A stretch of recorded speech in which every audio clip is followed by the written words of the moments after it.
Welcome back everyone. So the Samsung Galaxy S9 was one of those devices that Samsung put out, obviously because it shares the name Samsung Galaxy, and this is kind of an interesting phone in a lot of ways. It wasn't really a huge upgrade in my opinion from the Galaxy S8. I think it brought a lot of cool things, I guess, but when I look at the Samsung Galaxy S9, I don't really feel a way about it, even though it's still kind of supported. I kind of think of the Galaxy S8 kind of being one of those crazy phones, and then the Galaxy S10 being one of those crazy phones. I don't really feel like the Galaxy S9 is like that, but that doesn't necessarily mean this phone is not worth it. So I'll find the cheapest ones of these phones, link them down in the description below. I'll also leave a couple other phones that I may recommend in the description as well. You can get them from there and help support the channel at the same time. Now on the front of the Samsung Galaxy S9, you do have that 5.8-inch Super AMOLED display, and it's a 1440p panel. And I've said this before and I'll say it again, Samsung, they make beautiful panels. You guys already know this. It's a beautiful front-facing,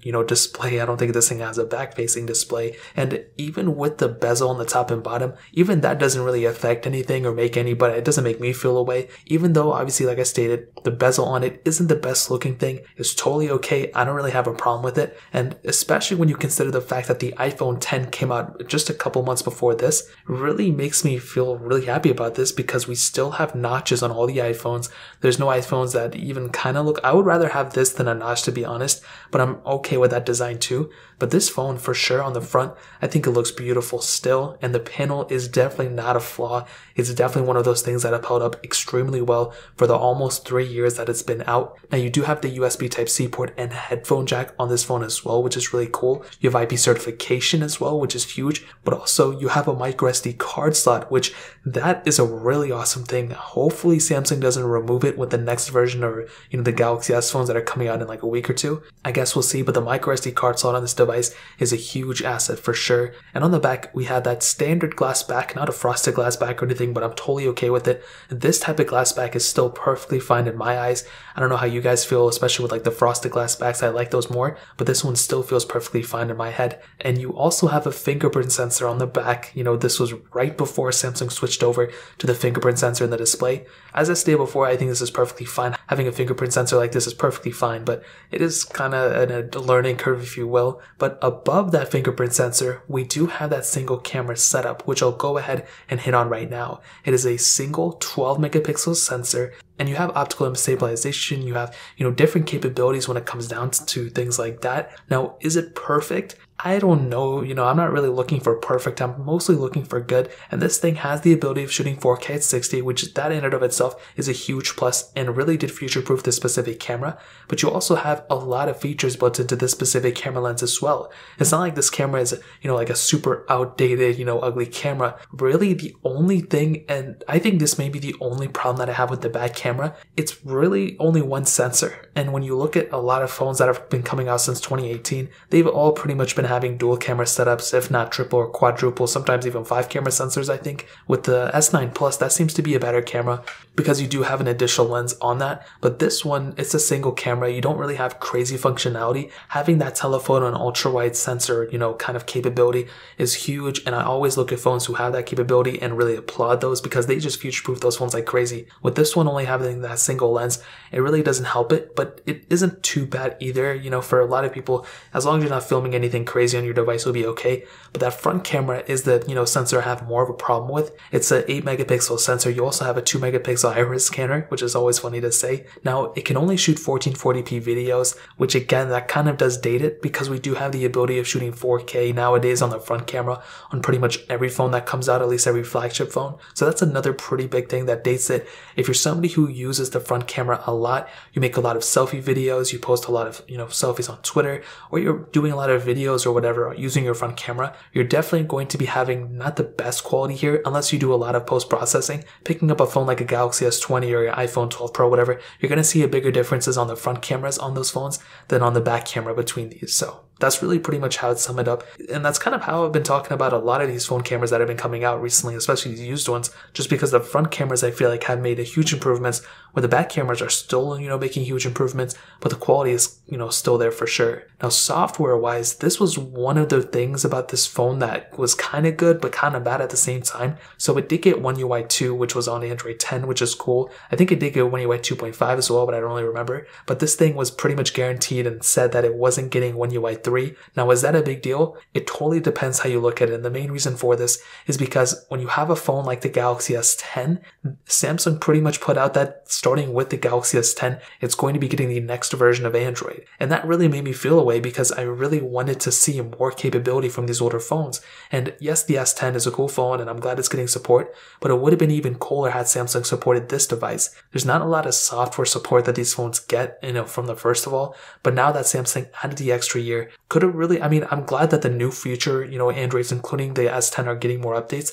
but I wish the S9 could have gotten it too. Maybe it's just me, but that would have been really cool. But again, I don't know how many people are currently using this phone right now, but in terms of the software experience, no custom ROMs or anything like that for the most part, so that really pretty much covers it up in the software experience standpoint. Now, performance-wise, this phone has that Qualcomm Snapdragon 845 chipset, an octa-core CPU, an Adreno 630 GPU, and then 4 gigabytes of RAM on every single model of this phone that came out. And I think performance was really, really interesting because typically with software updates and everything, they don't really make a huge crazy difference in, the performance. Typically, sometimes they do, but I would say about 30% of the time that happens. Most of the time it actually decreases the performance. But going from One UI 1 to One UI 2 on my Galaxy S9 has actually improved the experience quite a bit. And that pretty much all happened last year. So for my, early 2020 review that I did the Galaxy S9, my opinion has changed. The performance is still good, but I feel like it's gotten even better because of the software update.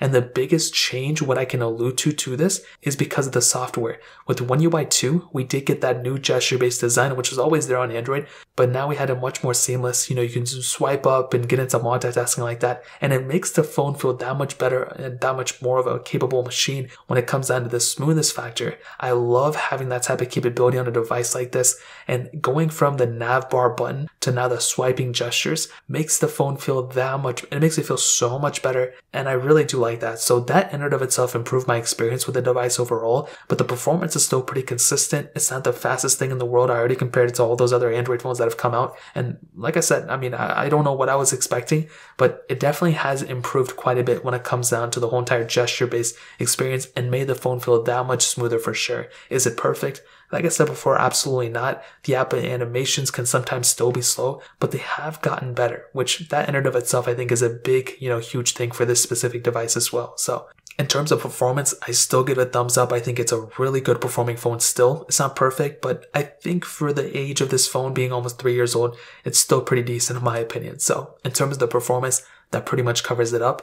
Now, when you get off with the battery life, this phone has a 3000 mAh battery inside of it. You have wireless charging, which is great, and you have quick charge, fast charging support, and all that good stuff. And it has USB Type-C, which that in and of itself is really cool. And it has Samsung DeX, which I also forgot to mention, but I'll talk about that in a second, I guess. But this battery life, I think, is okay. It's definitely not great. I think if there was one caveat of One UI 2 in my experience, it may have been the battery life. But funny enough, One UI 3, from a lot of people's opinions, has actually apparently made it better, but the S9 doesn't support it, so there's no point in even mentioning it. But with the 3000 mAh battery here, it probably has degraded. I think mine is about probably 2800, it's probably degraded a little bit. But regardless, if I had to make it go, last throughout a day, I could easily make it last throughout a day. But I don't think it's necessarily as good as something like a Galaxy S10 or a Galaxy S20. So that's another pretty big thing to state as well. So in terms of battery life, that pretty much covers it up. Now to kind of sum up this video and to answer the question, is the Samsung Galaxy S9 still worth it in 2021? Well, let me go ahead and kind of break down some of the pros, some of the cons,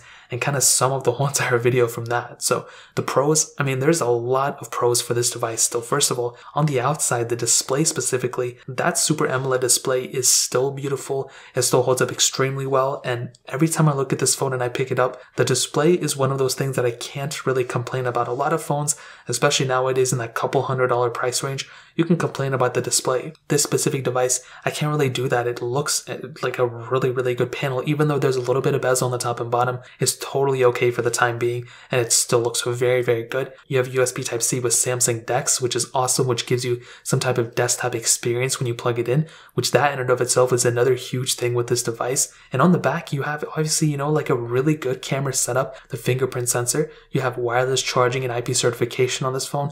You have microSD card slot support as well, which is huge in and of itself. And the phone still feels like a very good phone. It just got Android 10, so it's still going to be lasting for a little bit longer. It's definitely not going to last, probably for 4 or 5 years more, but security updates here and there, like, it's still a compelling phone, and it's gotten cheaper over time, which is huge. There are a few cons though. I think the front camera, like I stated before, and a lot of other Android phones too, it hasn't held up extremely well. Like, it's pretty good, but for a 3-year-old phone that's, in this price range, there's a lot of iPhones that, are in this price range as well that have better front-facing cameras than this thing. So that's another kind of important thing to note. This thing is almost out of date when it comes down to software. One UI 3 is now rolling out to all these other phones. The S20's already had it, but it's still getting security updates as far as I know, so I think that's a pretty good thing for sure. And sometimes it can get a little glitchy in terms of the performance. Like I said, it's fast, kind of, and the gesture experience has helped it, but the animation speeds are a little bit slow here and there, and the battery life may not be the best. So those are just a couple of caveats, but even with those things being said, if you had to go use this phone, I would say go for it. But phones like the Galaxy S10, even an S10e, are going to give you a much better experience because those are getting an extra year of software support. So that's a pretty big thing to say as well. So in terms of everything, that pretty much covers it up. If you guys have any other questions, or if you want to pick these up, like I stated, links will be down in the description. You can get them from there and help support the channel at the same time. Hit the like button if you guys enjoyed the video, but definitely hit that subscribe button. Every single subscriber that we get really does count. So me so much if you guys can hit that. Also check out the other links down in the description as well. My Twitter, my Instagram, my other channels. More importantly, everything else. I love every single one of you guys. Hopefully I'll catch you guys in the next video. Peace out till then.